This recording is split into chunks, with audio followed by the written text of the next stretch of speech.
अब हम आपको बताते हैं क्वेश्चन नंबर 10, जिसमें दे रखा है प्रथम 5 विषम संख्याओं का माध्य बताइए। तो सबसे पहले तो ये ध्यान रखना कि प्रथम 5 विषम संख्या कौन-कौन सी है? 1, 3, 5 और 7 और 9। तो यहाँ पे टोटल क्या करना है, इनको पहले तो जोड़ना है और जोड़कर 5 का भाग दे देंगे। तो इस तरह से माध्य 10वें प्रश्न का कितना आ जाएगा? 5 आ जाएगा। जबकि मॉडल पेपर में गलत दे रखा है, उसमें 4 दे रखा है इसका उत्तर। तो ध्यान रखिएगा, इसका उत्तर कितना आएगा? 5। आगे 11वें प्रश्न में दे रखा है बंटन 3, 5, 7, 4, 2, 1, 4, 3, 4 का बहुलक क्या होगा? तो ध्यान रखना, जो संख्या बार बार रिपीट होती है ना, वही उसका क्या होती है? बहुलक। तो 4 संख्या सबसे ज़्यादा बार आ रही है यहाँ पे। इसके बाद में यहाँ पे 4 अपना क्या हो जाएगा? बहुलक। इसके बाद में 12वें प्रश्न में आपको दे रखा है दो पासों को उछालने पर उनके अंकों का योग 7 आना चाहिए या फिर क्या आ जाए? 11। तो यहाँ पे सबसे पहले तो हम 7 कौन-कौन से परिणाम में आता है, पहले तो अपन वो चेक करेंगे। ध्यान रखना, जब भी 2 पासों को उछाला जाता है, तो जब एक पासे को एक बार उछालते हैं तो कुल परिणाम 6 रहते हैं, जबकि 2 पासों को जब उछालते हैं तो यहाँ पे उनका कुल परिणाम कितना आ जाता है? 36। इसके बाद में यहाँ पे हम बताएँगे कि 7, पहले तो अपन को ज्ञात करना है कि अंकों का योग 7 कैसे आएगा। तो ध्यान रखना, जो 7 कैसे आएँगे? या तो पहली बार 3 आ जाए या फिर दूसरी बार 4। तो 3 और 4 कितने होते हैं? 7। इसके बाद में 6 और 1 भी कितने होते हैं? 7। इसके बाद में 4 और 3 भी 7 होते हैं, 1 और 6 भी 7 होते हैं, 5 और 2 भी 7 होते हैं और 2 और 5 भी कितना होता है? 7 होता है। तो 6 परिणाम तो ये इसके होते हैं जिनके अंकों का योग कितना हो जाए? 7। तो ध्यान रखना, 6 तो ये हो गए। इसके अलावा हमको 11 लाना है। तो 11 कैसे आएँगे? जब 6 और 5 कितने होते हैं? 11। तो ये भी ध्यान रखना कि अंकों का योग अगर 11 कब होता है? जब 6 और 5 को हम जोड़ते हैं तो कितना हो जाता है? 11। इसके बाद में 5 और 6 भी कितना होता है? 11। इस तरह से 6 तो ये 7 का योग हो गया, 6 परिणाम तो, और 2 इसके हो गए। टोटल कितने परिणाम हो गए? 8। इसके बाद में ये 8 परिणाम कितने परिणामों में से हुए? 36 में से। इसके बाद में हम क्या करेंगे? 4 से इसके और इस संख्या को जब काटेंगे तो 4 का भाग 8 में 2 बार गया और 36 में कितनी बार गया? 9 बार। इस तरह से हमारा जो आंसर रहेगा वो कितना हो जाएगा? 2/9। तो ऑप्शन नंबर से हमारा उत्तर हो जाएगा। ध्यान रखना, ये वैसे इम्पोर्टेंट प्रश्न है हमारा। कौन सा? 12वां प्रश्न। अब चलते हैं हम अगले वाले प्रश्न पे। अगले में दे रखा है कि प्रश्न नंबर 2, निम्नलिखित प्रश्नों में रिक्त स्थानों की पूर्ति करते हुए उत्तर पुस्तिका में लिखिए।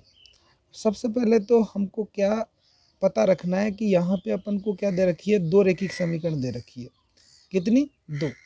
अब दोनों रेखिक समीकरणों में सबसे पहले तो हमको पता है कि दोनों रेखिक समीकरण में जो पहली रेखिक समीकरण होती है, इसमें जो आगे आगे का मान होता है, एक्स के आगे का, ये किसका मान होता है? a1 का। और यहाँ पे ये होता है b1 का और ये होता है किसका? c1 का। तो ध्यान रखना, x के आगे का जो मान होता है वो a1 का, y के आगे का मान b1 का, और लास्ट का जो बचता है वो किसका बचता है? c1 का बचता है। इसके बाद में यहाँ पे दूसरी रेखिक समीकरण में जो मान दे रखे हैं वो x का मान, आगे का मान यानी कि गुणांक कितना है? किसका मान हो जाएगा? a2 का, और ये हो जाएगा b2 का, और ये हो जाएगा c2 का। अब यहाँ पे क्या है कि हमको युग्म बताना है कि युग्म संगत होगा या फिर असंगत होगा। तो सबसे पहले तो हम चेक करेंगे a1/a2 का मान कितना है। तो a1 क्या होता है? आगे का ये मान x का, जो पहले वाले रेखिक समीकरण होती है उसमें x के आगे जो संख्या होती है, यानी कि कह सकते हैं कि गुणांक, वो किसका मान होता है? a1 का। तो कितना हो गया? 2। इसके बाद में a2 का मान कितना है? 4। जब दोनों को हम 2 से काटे तो कितना आता है? 1/2। तो ध्यान रखना कि a1/a2 का मान तो कितना आया? 1/2। अब हम चेक करेंगे b1/b2 का मान। b1 का मान कितना? -3। इधर b2 का मान कितना? -4। माइनस से माइनस कट जाएगा तो कितना आएगा? 3/4। ध्यान रखना, a1/a2 का मान 1/2, 3/4 की क्या नहीं है? बराबर। और जब बराबर नहीं होता है तब हमारे पास में जो सूत्र बनता है वो बनता है a1/a2 बराबर नहीं है किसके? b1/b2। तो ध्यान रखना, इस तरह का जब हमारे पास युग्म बनता है तब वो युग्म कैसा होता है? संगत। तो ध्यान रखना, ये क्वेश्चन नंबर 2 का जो पहला वाला प्रश्न है उसका आंसर कितना हो जाएगा? आंसर में यू रिक्त स्थान में हम भर देंगे कितना, तो ध्यान रखना इसमें संगत हो जाएगा ये। चलो अब चलते हैं हम अगले वाले प्रश्न में। अगले प्रश्न में दे रखा है कि समांतर श्रेणी 2, 7 और 12 का 11वां पद कितना होगा। सबसे पहले तो हमको ए ज्ञात करना पड़ता है, प्रथम पद। तो प्रथम पद कितना है इसमें 2। इसके बाद डी ज्ञात करते हैं। डी ज्ञात करने का सूत्र होता है a2 माइनस a1, यानी कि दूसरे पद में से पहले को घटाएंगे। तो 7 में से अगर 2 घटाए तो कितने आए, 5।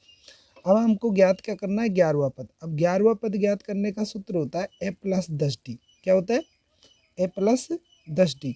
तो यहाँ पे जैसे ही हम a का मान रखेंगे कितना, 2, और 10 इंटू डी का मान कितना रख देंगे, 5।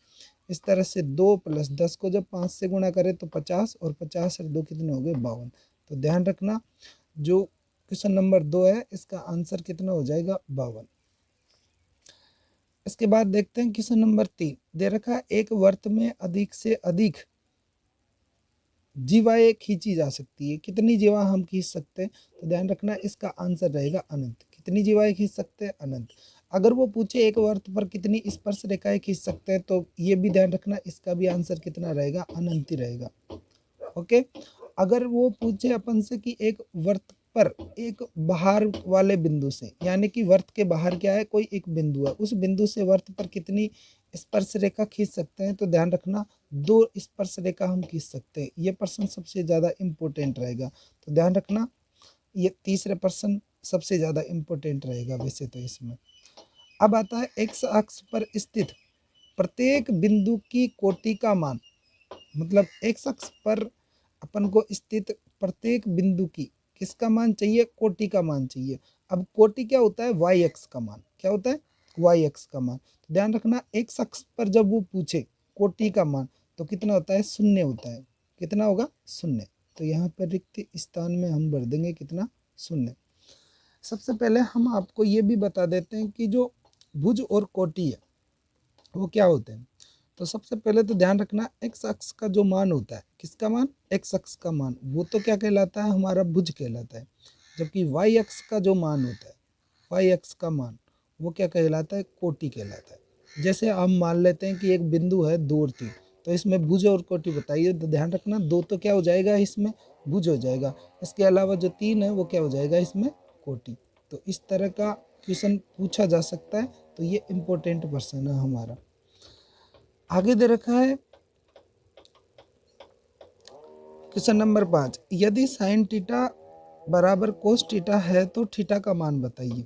सबसे पहले तो हमेशा ये ध्यान रखना अगर कभी भी इधर साइन और कोस हो और दोनों तरफ अगर थीटा हो तो ध्यान रखना कि जो अपन कैसे ज्ञात करेंगे, दोनों में से कोई भी अपन को एक चेंज करना पड़ेगा। चेंज करते कैसे, जैसे ध्यान रखना यहाँ पे हम अगर इस साइन को अगर अपन चेंज करते हैं तो साइन किस में चेंज हो जाएगा, कोस में।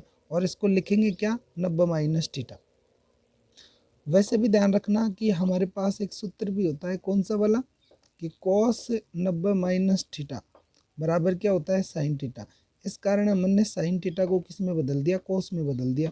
क्योंकि अपन को क्या लाना है, थीटा का मान लाना है। किसका मान, थीटा का मान। तो साइन और कोस को काटना पड़ेगा। अगर काटने के लिए दोनों तरफ कोस चाहिए तो अब देखो दोनों तरफ कोस आ चुका है और कोस से कोस काट देंगे। ये जो थीटा है इसका क्या करेंगे, हम पक्षांतन कर देंगे। तो यहाँ पे हमारे पास में ये टोटल कितना आ जाएगा, 90 बराबर थीटा प्लस थीटा। तो थीटा और थीटा कितने हो गए, 2 थीटा। और जैसे हम 2 का भाग किस में देते हैं, 90 में, तो कितना हो जाएगा, इसका आंसर आ जाएगा हमारे पास 45 डिग्री। तो ध्यान रखना ये भी। आगे दे रखा है A1 A2 A3 और AN का माध्य है, यानी कि हमको इस लाइन का क्या ज्ञात करना है, माध्य। तो सबसे पहले तो अगर ऐसा कभी प्रश्न वैसे आता तो नहीं है परीक्षा में, लेकिन अगर आ भी जाए तो हमको करना क्या है, सबसे पहले तो ये अगर a बराबर हमको चाहिए तो यहाँ पे ऊपर तो क्या लिखेंगे, सिग्मा। अब कौन रिपीट हो रहा है इसमें बार बार, a, तो सबसे पहले लिख देंगे इसमें a। अब ध्यान रखना कि ये जो संख्या चल रही है इसको अपन ए आई से बता देते हैं वैसे। अब संख्या कहाँ तक चल रही है इसकी, एन, तो एन कहाँ लिखते हैं, ऊपर, और बटे में कितना लिख देना, एन लिख देना। ठीक है। एन को हम क्या बोलते हैं वैसे, सिग्मा एफ भी बोलते हैं। क्योंकि माध्य ज्ञात करने का सूत्र क्या होता है, सिग्मा एफ बटा सिग्मा एफ एक्स बटा सिग्मा एफ।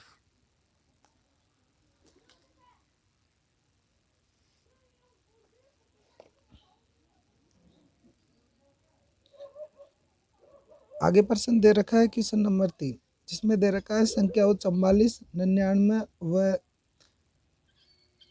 का महत्तम समापवर्तक ज्ञात करना है। हमको क्या ज्ञात करना है? म से ज्ञात करना है वैसे। तो ध्यान रखना ये प्रश्न पहले आ चुका है एग्जाम में, ये 2017 में आया था वैसे तो पहले, और इस तरह का प्रश्न 100% आएगा। तो ध्यान रखना आप, ये प्रश्न 100% इस तरह का वो 1 नंबर में प्रश्न जरूर पूछता है। तो सबसे पहले तो हमको क्या करना है, 44 का और 99 का HCF ज्ञात करना है। आप चाहे तो दोनों को एक साथ भी गुणनखंड कर सकते हैं, अलग अलग भी कर सकते हैं। अगर मान लो दोनों को हम एक साथ गुणनखंड करते हैं, तो यहाँ पे अपन को पता है कि दोनों में इनमें 11 का भाग जा रहा है, इसमें गया 4 बार और इसमें गया कितनी बार? 9 बार। अब ध्यान रखना कि दोनों संख्याओं में जिस संख्या का भाग जाए वही क्या बन जाती है? उसका HCF बन जाती है। अब देखो 4 में और 9 में किसी भी संख्या का भाग नहीं जा रहा ना, तो यहाँ पे ध्यान रखना सिर्फ एक संख्या ऐसी है 11 जिसका दोनों संख्याओं में क्या है कि भाग जा रहा है। तो यहाँ पे HCF कितना आ जाएगा? इसका 11 आ जाएगा। तो ये हो गया हमारा आंसर। अब बताते हैं क्वेश्चन नंबर 4 पे।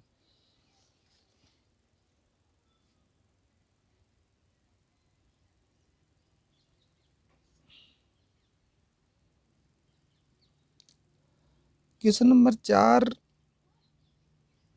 ये क्वेश्चन नंबर 3 का दूसरा वाला प्रश्न है, जिसमें दे रखा है x-2 व्यंजक x² + 2a - a का क्या है? एक गुणनखंड है। तो a का मान ज्ञात कीजिए। अपन को क्या ज्ञात करना है? a का मान ज्ञात करना है। सबसे पहले तो करना क्या है कि यहाँ से हमको 2 का x-2 से क्या करना है? इसको 0 के बराबर कर देना, क्योंकि हमको x का मान चाहिए। तो यहाँ पे 2 का पक्षांतन करेंगे तो x का मान 2, और यहाँ पे ये क्या है? एक गुणनखंड। तो यहाँ पे x का मान 2 हम किस में रख देंगे? इसमें रख देंगे। तो जैसे हम इसमें रखते हैं +2x - a बराबर क्या लिख देना? 0। अब 2 रखना है तो 2 का स्क्वायर +2 × 2 और माइनस का a। इधर 2 का स्क्वायर कितना हो गया? 4। ये भी हो गया 2 × 2 कितना? 4 और माइनस का a। यहाँ पे क्या कर लेंगे हम? a का पक्षांतन कर देना। तो 4 और 4 ये तो कितना हो गया? 8। जैसे ही हम a का पक्षांतन करेंगे तो a का मान कितना हो जाएगा? 8 हो जाएगा। ठीक है, आगे क्वेश्चन नंबर 3 बताते हैं। चलो, इसमें दे रखा है यदि बहुपद ax² - 6x - 6 के शून्यकों का गुणनफल कितना है? 6 है। तो a का मान ज्ञात कीजिए। 100% इंपॉर्टेंट प्रश्न है, ध्यान रखना आप अच्छे से, और प्रश्न ये अपन से आना भी चाहिए।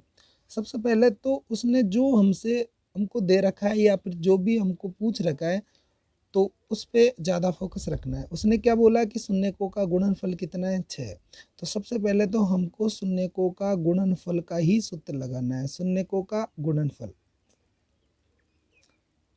अब गुणनफल ज्ञात करने का सूत्र क्या होता है? c/a। c क्या होता है? अचरपद। a क्या होता है? x² का गुणांक। अब शून्यकों का गुणनफल कितना दे रखा है? 6, तो लिख दिया अपन ने 6। c क्या होता है? अचरपद। अचरपद कितना है? -6। कितना है? -6। इसके बाद a का मान कितना है? यहाँ पे a। ठीक है, a क्या होता है? x² का गुणांक। तो x² का गुणांक ध्यान रखना है, इसमें कितना है? a है। a इधर c का मान आएगा -6। अब यहाँ पे करना कुछ भी नहीं है कि वज्र गुणा करना है अपन को। अब जैसे ही अगर अपन इसमें वज्र गुणा करें, बटे में 1 लगा देना, तो ये हो जाएगा 6a बराबर -6। हमको किसका मान चाहिए? a का। तो यहाँ पे -6 में 6 का भाग दे देना। जैसे ही हम -6 में अगर 6 का भाग देंगे, तो यहाँ पे कितनी बार जाएगा? 1 बार। तो यहाँ पे हमारा a का मान कितना आ जाएगा? -1। तो ध्यान रखना ये प्रश्न काफ़ी ज़्यादा इम्पोर्टेंट है वैसे। आगे क्वेश्चन नंबर 4 दे रखा है। चौथे क्वेश्चन में दे रखा है के किस मान के लिए? कहने का मतलब के का मान चाहिए हमको। अब किस लिए समीकरण निकाय 2x + ky बराबर 1 और 3x - 5y बराबर 7 का कोई हल नहीं है। ध्यान रखना कोई हल नहीं है, ये प्रश्न आपको खूब बताया गया है, और ये वैसे 100% इम्पोर्टेंट रहेगा, ये भी ध्यान रखना आप। आगे सबसे पहले जब भी कोई हल विद्यमान नहीं होता, तो ध्यान रखना जब युग्म कैसा बनता है? a1/a2 बराबर होता है किसके b1/b2 और बराबर नहीं होता है किसके c1/c2 के बराबर नहीं होता है। तो इस पार्ट को तो हम हटा ही देंगे क्योंकि हमको किसका मान चाहिए k का मान। तो क्या करना है a1/a2 b1/b2 इनका मान रख लेंगे। a1 का मान कितना है यहाँ पे 2 तो ये रख दिया हमने 2। a2 का मान कितना है यहाँ पे 3 तो ये आ गया। इधर b1 का मान कितना है k और इधर b2 का मान कितना है -5 ये दे रखा है देख लो माइनस का मान। ध्यान रखना ये होता है a1 का मान, ये होता है b1 का और ये होता है किसका c1 का। ये किसका हो गया a2 का, ये हो गया b2 का और ये हो गया किसका c2 का। अब यहाँ पे करना कुछ भी नहीं है, बस 5 को इधर वज्र गुणा कर देंगे आंसर आ जाएगा हमारा। तो हम कैसे हल करेंगे इसको, 5 को -5 को जब 2 से गुणा करेंगे तो -10 और बटे में 3। तो यहाँ पे k का मान हमारे पास कितना आ चुका है -10 और बटे में 3। आगे क्वेश्चन नंबर 5 दे रखा है, जांच कीजिए कि क्या x ब्रैकेट में दे रखा है 2x + 3 बराबर x² + 1 एक द्विघात समीकरण। तो इस प्रश्न में करना कुछ भी नहीं है, बस द्विघात अपन को बनाना है इसमें। तो सबसे पहले तो यहाँ पे x को अपन इन दोनों से गुणा कर देंगे। अगर x को 2x से गुणा करें तो क्या बन जाएगा 2x²। इधर यहाँ पे x को जब 3 से गुणा करें तो 3x और यहाँ पे बराबर वैसा का वैसा ही लिख देंगे। अब द्विघात समीकरण बनानी है तो इधर 0 होना चाहिए, तो इन दोनों का क्या कर लेंगे हम पक्षांतन कर लेंगे। तो ये हो जाएगा 2x² + 3x, जब इसको इधर लाएंगे तो माइनस का और जब इसको भी लाएंगे तो ये भी किसका माइनस का, बराबर में कितना 0। अब द्विघात समीकरण के रूप में लिख देंगे। x² कितनी बार है 2 बार और ये है माइनस का 1 बार, तो कितनी बार बचेगा बस 1 बार ही बचेगा, ध्यान रखना। आगे यहाँ पे प्लस का 3x लिख देंगे और लास्ट में बच रहा है माइनस का 1। तो ध्यान रखना ये एक द्विघात समीकरण है, ठीक है, क्योंकि इस पे x पे घात कितनी लगा रखी है। तो इसके बाद अगला चौथा वाला प्रश्न दे रखा है, दो क्रमागत प्राकृत संख्याओं के वर्गों का योग कितना है। वर्गों का योग कितना है 25 और छोटी संख्या कितनी है x। अगर मान लो छोटी संख्या अगर x है तो फिर बड़ी संख्या कौन सी होगी। अब ध्यान रखना क्रमागत का मतलब होता है अगली संख्या जब आती है जब एक जोड़ते हैं। तो अगर मान ले कि अब की बार छोटी संख्या अगर एक संख्या अगर छोटी संख्या x है तो दूसरी कितनी होगी x + 1। और क्या बोला कि इनके वर्गों का, तो दोनों का क्या कर देंगे हम वर्ग कर देंगे और बाद में क्या बोला योग, तो बीच में क्या लगा देंगे प्लस। तो ये योग कितना है 25। तो ये एक समीकरण बन गई इनकी, ध्यान रखना, ठीक है। बाकी हम इसको आगे हल कर सकते हैं वैसे। अब है क्वेश्चन नंबर 7 जिसमें दे रखा है किसी बाह्य बिंदु से वृत्त पर खींची गई स्पर्श रेखा की लंबाई कितनी है 12। यदि वृत्त की त्रिज्या 5 सेमी है तो केंद्र से बाह्य बिंदु की दूरी ज्ञात कीजिए। इस प्रश्न को आपको अच्छे से बता दें, देखो चलो।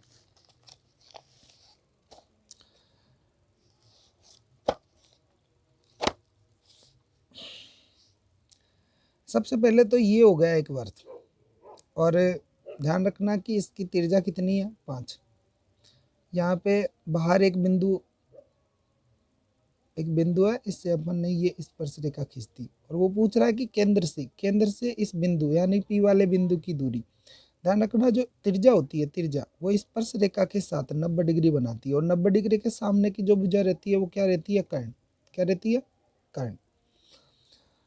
अब यहाँ पे ये जो कर्ण है, अब कर्ण ज्ञात करना है अपन को। उसने स्पर्श रेखा की तो लंबाई दे ही दी, वैसे अपन को स्पर्श रेखा की लंबाई कितनी दी है 12। अब यहाँ पे कर्ण ज्ञात करेंगे, कुछ मत करना, बस यहाँ पे पाइथागोरस प्रमेय लगा देना जिसमें 5 का स्क्वायर हो गया 25 और 12 का स्क्वायर कितना हो गया 144। जब हम दोनों के जोड़ेंगे तो कितना हो गया 169 और 169 किसका वर्ग होता है, तो यहाँ पे ये होता है 13 का। तो ध्यान रखना उसने जो अपन से पूछा है, क्या पूछा है कि बाह्य बिंदु की दूरी ज्ञात कीजिए, कहाँ से वृत्त के केंद्र से, तो कितनी आएगी 13। इसका 13 आंसर आएगा, ध्यान रखना आप।